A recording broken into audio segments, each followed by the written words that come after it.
छत्रपती शिवाजी महाराज की, छत्रपती शिवाजी महाराज की, धर्मवीर छत्रपती संभाजी महाराज की जय भवानी, जय भवानी, जय जय जय जय जय भवानी,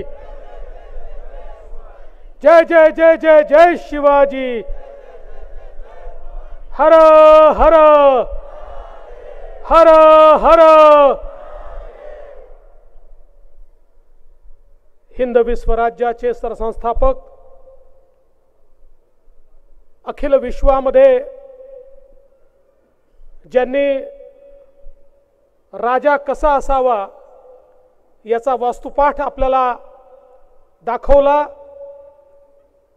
ते आपल्या सर्वांचे आराध्य दैवत छत्रपती शिवरायांना मानाचा मुजरा करतो।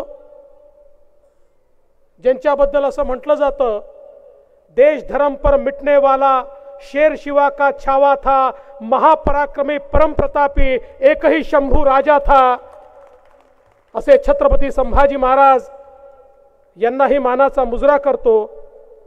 आणि आजच्या या जयंतीच्या निमित्ताने या ठिकाणी उपस्थित झालेले महाराष्ट्राचे शिवभक्त लोकप्रिय मुख्यमंत्री एकनाथराव शिंदेजी, या कार्यक्रमामध्ये ज्यांच्या येण्यामुळे कार्यक्रमाला विशेष शोभा आली, ते श्रीमंत छत्रपती उदयन महाराज भोसले, रावसाहेब पाटील दानवे, SP सिंह बघेल जी, माननीय सुधीरभाऊ मुनघंटीवार जी, ज्यांनी हा कार्यक्रम आयोजित करण्याकरता अक्षरशः जंग जंग पछाडलं आणि हा कार्यक्रम आयोजित केला, ते आमचे मित्र विनोद पाटील जी, श्री विकास खारगे जी, श्री गिरिराज जी, श्री विद्याधर पवार जी, श्री आस्तिक पांडे जी, लोकप्रिय कलावंत प्रवीण तरडे जी, मंगेश देसाई जी, गायक नितीन सरकटे जी, या ठिकाणी उपस्थित सर्व माता भगिनी आणि बंधूंनो, सर्वप्रथम आपल्या सर्वांना 394व्या शिवजयंती समारोहाच्या मी खूप खूप शुभेच्छा देतो। आणि खरोखर हे माझं सौभाग्य समजतो की आज आग्र्याला या किल्ल्यामध्ये शिवजयंती साजरी करण्याकरता मला देखील येता आलं। मी खरोखर मनापासून विनोदजी तुमचे आणि सुधीरभाऊ तुमचे आणि अर्थातच आपल्या मुख्यमंत्र्यांचे आभार मानतो। लोग कहते कि ये कार्यक्रम दीवाने आम में हो रहा है, ये उस दिन तक दीवाने आम था जब तक छत्रपति यहां नहीं पहुंचे थे। जिस दिन छत्रपति शिवाजी महाराज के कदम यहां लगे, ये दीवाने आम नहीं रहा, ये हमारे लिए दीवाने खास ही हुआ। इसलिए दीवाने खास में ही ये कार्यक्रम यहां पर हो रहा है। और मैं तो जब से यहां पहुंचा हूं, वो चित्र मेरे सामने आता है, मेरे रोंगटे खड़े हो जाते हैं। ये वही जगह है जहां पर चलते चलते हमारे छत्रपति शिवाजी महाराज सीना तान कर चलते हुए आए। साथ में छत्रपति संभाजी महाराज छोटे से उनके साथ में थे और एक राजा की तरह सामने खड़े हुए। और जब उनको छोटे छोटे सेनापतियों के साथ खड़ा किया तो डरे नहीं। जिसको हिंदुस्तान का बादशाह कहा जाता था, उस औरंगजेब को भी उन्होंने कहा, अगर तू बादशाह है तो मैं भी बादशाह हूं, मैं यहां पर खड़ा नहीं रहूंगा, क्योंकि मैं मेरे स्वराज्य का बादशाह हूं। मेरा स्वराज जो एक ऐसा स्वराज है जिसमें स्वाभिमान से बड़ी चीज कोई नहीं है। और यह छत्रपति शिवाजी का अपमान नहीं है, यह उस स्वराज का अपमान है।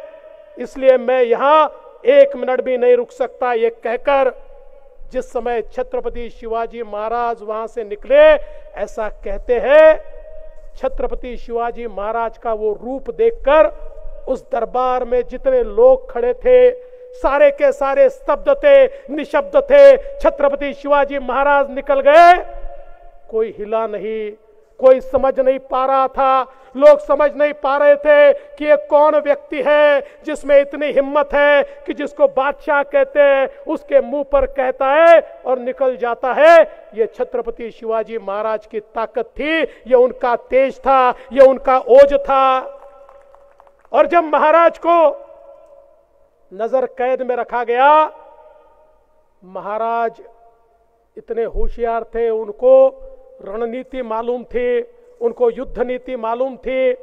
महाराज ने पहले ही अपने सारे गुप्तचरों को रखा था। महाराज को यह पता था कि कुछ लोग बादशाह को जाकर कहेंगे कि इन्हें जीवित मत रखिए, इन्हें मार दीजिए।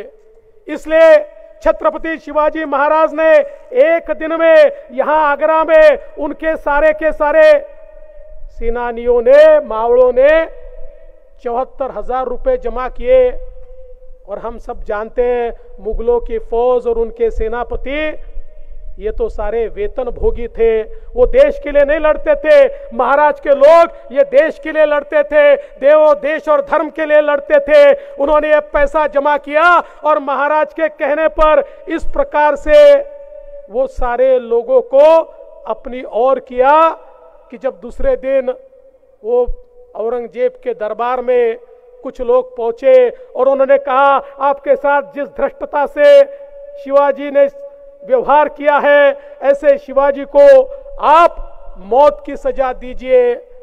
लेकिन छत्रपति शिवाजी महाराज ने पहले ही ऐसे लोग तैयार किए थे कि जिन लोगों ने कहा, अरे नहीं महाराज, आप अगर छत्रपति शिवाजी को मृत्यु दंड देंगे तो लोग कहेंगे इतना बड़ा राजा एक छोटे से व्यक्ति से डर गया और उनकी बातों में औरंगजेब आ गया।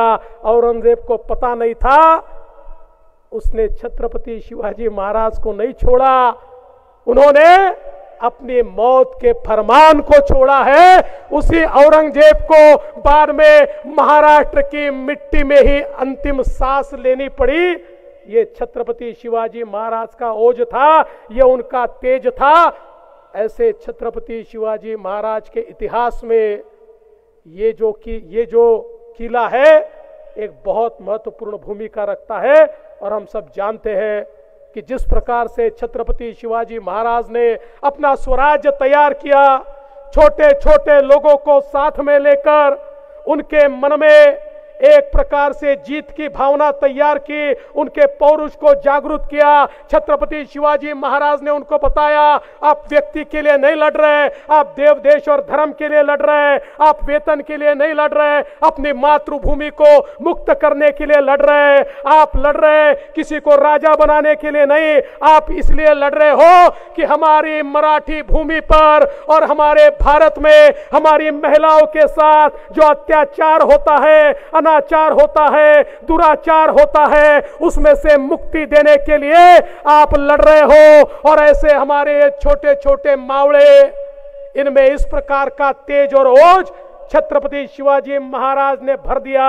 वो मावड़े न रुकते थे, न थकते थे, न झुकते थे, न बिकते थे। उन्होंने मुगलों की लाखों लाखों की सेनाओं को पराजित कर दिया और छत्रपति शिवाजी महाराज को पहली बार स्वराज का छत्रपति नमित करने का काम हमारे इन मावड़ों के माध्यम से हुआ। इसलिए आज का ये दिन बहुत महत्वपूर्ण दिवस है। अगर छत्रपति ना होते, न आप होते, न हम होते, अगर छत्रपति ना होते तो भारत का इतिहास भी बदल जाता, भारत का भूगोल भी बदल जाता। इसलिए उनको नमन करने के लिए हम लोग यहाँ पर पहुंचे हैं। समय बहुत हो गया है और हमें मुख्यमंत्री जी का भाषण भी सुनना है, लेकिन हमारे महाराज उदयन राजे जी ने और हमारे बघेल जी ने, मुख्यमंत्री जी, बहुत सुंदर बात हमारे सामने रखी है। जहां जहां पर छत्रपति शिवाजी महाराज के कदम पड़े, यहां से वो गए तो जहां जहां से वो गए और स्वराज में जहां जहां पर वो गए, जैसे हम लोग रामायण ट्रेल तैयार कर रहे हैं, उसी प्रकार से स्वराज्य की, छत्रपति जी की एक ट्रेल हम तैयार करें। ऐसे सभी जगहों को चिन्हित कर वहां पर उसका इतिहास हम रखें और उस इतिहास से हम लोग हमेशा प्रेरणा पाए। यही मैं आज के मौके पर कहता हूं और विशेष रूप से सुधीर भाऊ आपको धन्यवाद देता हूं। आपने हमारे स्वराज्य के दान पट्टा को आज राज्य शस्त्र के रूप में यहां पर एक जीआर के माध्यम से नमित किया है। मैं आपका आभार व्यक्त करता हूं और विशेष आभार मैं व्यक्त करता हूं हमारे विनोद पाटिल जी का। विनोद पाटिल जी, आपने ये जो दिन हमको यहां पर दिखाया, मैं ऐसा मानता हूं कि निश्चित रूप से हमारे जीवन का एक बहुत महत्वपूर्ण क्षण आज आपने हमको यहां पर दिया है। इसलिए आपका भी आभार व्यक्त करता हूं और अपने शब्दों को विराम देता हूं। जय हिंद, जय महाराष्ट्र, जय भारत, जय शिवराय।